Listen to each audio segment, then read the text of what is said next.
बिस्मिल्लाहिर्रहमानिर्रहीम। अस्सलाम वालेकुम। इंग्लिश लर्निंग के इस इम्पॉर्टेंट लेक्चर के अंदर हम बहुत ही अहम ईडियम्स को डिस्कस करने जा रहे हैं और ना सिर्फ हम यहाँ पर उन ईडियम्स को पढ़ेंगे बल्कि हम उसके याद करने का तरीका भी एक ख़ास टेक्निक से देखेंगे कि हम किस तरह उनको आसानी के साथ याद कर सकते हैं। ईडियम्स जिनको हम आम ज़बान में मुहावरे भी कहते हैं, उनको याद करने का तरीका एक ये भी है कि हम उनको डिफरेंट ग्रुप्स के अंदर डिवाइड कर दें और वो जो ग्रुप्स के अंदर डिवीजन है वो कुछ खास वर्ड्स की बेस पर कर दें। तो उनमें से एक वर्ड एप्पल है जिसको हम यहाँ पर देखेंगे। Okay, here is the first idiom, Apple of once I. इसका अगर हम लफ्जी मायने देखें तो इसका मतलब है किसी की आंख का सेब होना, लेकिन जो जाहिर है इसका सिंबॉलिक मीनिंग होगा वो कुछ और है और उसका मतलब है कि किसी के बहुत क्लोज होना, किसी के लिए बहुत प्यारा होना, फेवरेट होना। जैसे फॉर एग्जांपल हम कह सकते हैं my students are the apple of my eye, यानी वो मेरे बहुत फेवरेट हैं। इसी तरह एप्पल पाई ऑर्डर, ये वर्ड जो है ये एक ख़ास अरेंजमेंट के लिए इस्तेमाल होता है, ऑर्डर से निकला है ये, और ये ऐसी अरेंजमेंट जो बिल्कुल सलीके से की गई हो उसके लिए इस्तेमाल होता है। जैसे his house was in Apple pie order. Apple of Discord, इसका मतलब जो है फसाद की जड़ होता है, जिसे हम बोन ऑफ कंटेंशन भी कह सकते हैं या कॉज ऑफ प्रॉब्लम भी कह सकते हैं। So the property was the apple of Discord between two brothers, यानी जो प्रॉपर्टी थी वो दो भाइयों के दरमियान फसाद की वजह थी। कंपेयरिंग एप्पल्स एंड ऑरेंजेस, और एप्पल्स और ऑरेंजेस को कंपेयर करने का मतलब ये है कि जब हम दो ऐसी चीज़ों को कंपेयर करें जो बिल्कुल मुख्तलिफ हों। जैसे यहाँ पे एक सेंटेंस है कि my job is very different from yours, मेरी जॉब आपसे बिल्कुल मुख्तलिफ है। ये ऐसे है जैसे हम एप्पल्स और ऑरेंजेस को कंपेयर करें, क्योंकि ये बिल्कुल मुख्तलिफ है। एडम्स एप्पल जो है ये वर्ड इस्तेमाल होता है वॉइस बॉक्स के लिए। आमतौर पे मर्दों के अंदर गले के अंदर जो है एक जगह जो है वो बाहर की तरफ उभरी हुई होती है, जिसे हम वॉइस बॉक्स भी कहते हैं। और ये इसका सेंटेंस हम यूं बना सकते हैं कि he watched his prominent Adam's apple in the mirror. Bad apple ऐसे शख्स को कहते हैं जिसके नेगेटिव इम्पैक्ट हो, दूसरों पर बुरे असरात हों। जैसे हम कह सकते हैं कि Alex is a bad apple as he always causes trouble, क्योंकि वो मुश्किल खड़ी कर देता है, इसलिए वो एक बैड एप्पल है। इसी तरह हम नेक्स्ट ग्रुप पढ़ते हैं जो फिश वर्ड से रिलेटेड है। फिश से रिलेटेड बहुत सारे इडियम्स यूज होते हैं। बिग फिश, बिग फिश कहते हैं, वैसे इसका लफ्जी मतलब होगा बड़ी मछली, लेकिन इसका जो सिंबॉलिक मीनिंग है वो एक ऐसे शख्स के लिए बोला जाता है जो बहुत अहम हो। जैसे he is a big fish in the organisation and will help you, यानी वो एक बहुत बड़ा आदमी है ऑर्गेनाइजेशन में और आपकी जरूर मदद करेगा।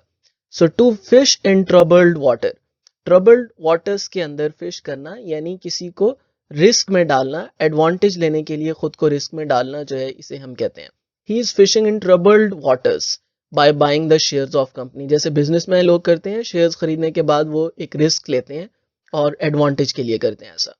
फिश आउट ऑफ वाटर, इसका मतलब यह है कि बिल्कुल किसी स्ट्रेंज सिचुएशन में चले जाना, एकदम से हड़बड़ा जाना, अनफेमिलियर हो जाना। जैसे she look like a fish out of water, वो बिल्कुल एक स्ट्रेंज सी हालत में चली गई जब उसे कुकिंग का कहा गया। ड्रिंकिंग लाइक अ फिश, इसका मतलब है अल्कोहलिक हैबिट जो लोगों के अंदर होती है, यानी जो अल्कोहलिक पर्सन्स होते हैं उनके लिए ये वर्ड बोला जाता है, drink like a fish. He drinks like a fish at dinner parties.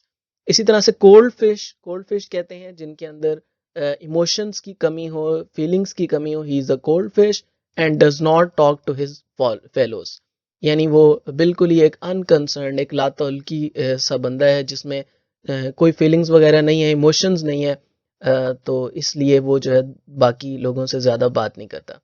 A fish story, ये वर्ड यूज होता है झूठ के लिए। She told a fish story when I asked for delay, यानी जैसे टीचर स्टूडेंट से पूछे कि आप लेट क्यों आए हैं, तो वो आगे से फिश स्टोरी यानी झूठ बोल दें।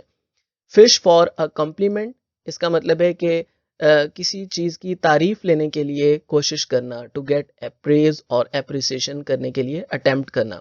Naila has the habit of fishing for a complement, यानी नायला को यह आदत है कि वो अपनी तारीफ के लिए जो है वो कोशिश करती है। Shooting fish in a barrel, barrel कहते हैं एक छोटे से बर्तन को, उसके अंदर फिश को शूट करना, यानी ये बहुत इजी टास्क होगा। वैसे फिश जो है वो समंदर के अंदर होती है, दरिया के अंदर होती है, वो बहुत डिफिकल्ट टास्क होता है। So it is a very easy task के लिए बोला जाता है। Competing with him is like shooting a fish in the barrel, यानी उसके साथ compete करना ऐसे है जैसे बैरल के अंदर फिश शूट करना, यानी वो बहुत ईजी है। Okay, neither fish nor foul. Foul जो है ये एक अलग एनिमल है, फिश एक अलग है। इसका मतलब ये है कि कोई एक साइड पर भी ना होना, यानी अनक्लियर होना, डाउटफुल होना, एम्बिगुअस होना। यानी his suggestion were neither fish nor fowl, यानी उसके जो मशवरे थे वो अनक्लियर थे। To have other fish to fry, यानी कुछ और ऑप्शंस का होना, कुछ और चांसेस का होना। तो यहाँ पे इसी तरह से हम कह सकते हैं कि I don't want to waste my time, क्योंकि मेरे पास कुछ और फिशेस हैं फ्राई करने के लिए, मेरे पास कुछ और ऑप्शंस हैं। Okay, next group of idioms is related to this word which is man. A man of few words. A man of few word बोला जाता है ऐसे आदमी के लिए जो बहुत ज्यादा बातें ना करता हो।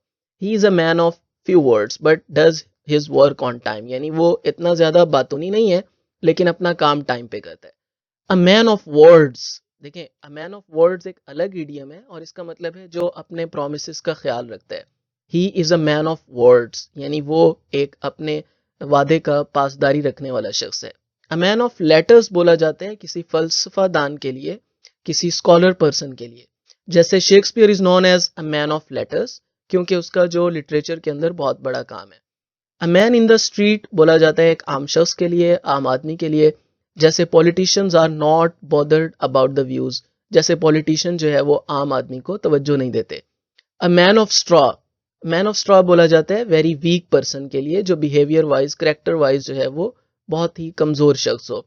He is a man of straw and can be controlled by others, यानी बड़ी आसानी से उसे दूसरे कंट्रोल कर लेते हैं। मैन ऑफ सब्सटेंस बोला जाता है रिच, मालदार शख्स के लिए। The girl chooses to marry a man of substance, यानी लड़की ने ये चूज किया कि वो एक वेल्दी शख्स से शादी करे।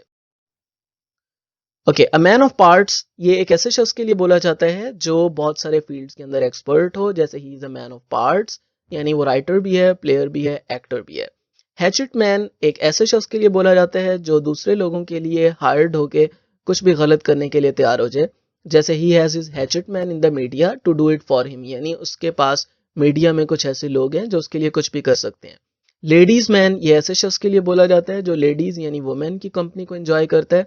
ही had quite a reputation as a ladies man, यानी उसकी जो एक रेपुटेशन है वो लेडीज मैन के हवाले से है। मैन ऑफ आवर एक ऐसे शख्स के लिए बोला जाता है जो ऑनर्ड हो, जो बहुत सारे लोगों की तरफ से जिसे एप्रिसिएशन मिले। जैसे Azim is the man of hour, क्योंकि उसने टेक्नोलॉजी के फील्ड में बहुत ज्यादा काम किया हुआ है। Thank you so much, that was all for this lecture. उम्मीद है ये आपके लिए ज़रूर हेल्पफुल रहा होगा। अगर आपको ये वीडियो पसंद आई हो तो वी रिक्वेस्ट यू कि आप हमारे चैनल को सब्सक्राइब कर लें और बेल आइकन को ज़रूर क्लिक कर लीजिएगा ताकि आपको आइंदा आने वाली हमारी ऐसी बहुत सारी यूज़फुल वीडियोस मिल सकें। थैंक यू, अल्लाह हाफिज़।